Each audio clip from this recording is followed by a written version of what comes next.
ದೇಶಪಾಂಡೆ ಪಾಟೀಲ್ ಮತ್ತು ಚಿಮ್ಮೋಗಿ ಅಂತ ಮೂರು ಕುಟುಂಬ ಇತ್ತು. ಅದರಲ್ಲಿ ದೇಶಪಾಂಡೆ ಸರೋಜಕ್ಕ ಅಂತ ಅವ್ರಿಗಿನ್ನೂ ಹೆಬ್ಬೆಳಗ್ಗೆ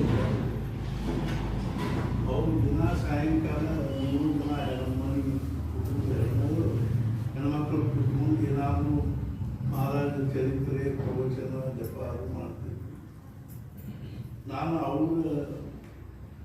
ಅವ್ರ ಕಡೆಗೆ ಬಂದಿದ್ದೆ. ಅವ್ರಿಗೆ ಜಪ ಸಂಕಲ್ಪ ಮಾಡಿಸಿದೆ 1 ಕೋಟಿ ಅದನ್ನು ಮಾಡಿದ್ರು. ಆಮೇಲೆ 3.5 ಕೋಟಿ ಮಾಡಿಸಿದೆ ಅದನ್ನು ಮಾಡಿದ್ರು. 13 ಕೋಟಿ ಮಾಡಿಸಿದೆ ಅದನ್ನು ಮಾಡಿದ್ರು. ಹೌದು, ಈ ಮನೆ ಒಳಗೆ ಒಬ್ಬರು ಗಂಗಾಳಮ್ಮ ಅಂತ ಕರಗುದ್ರಿ.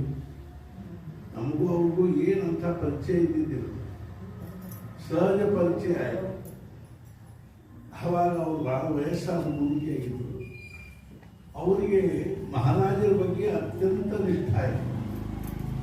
ಭಾಳ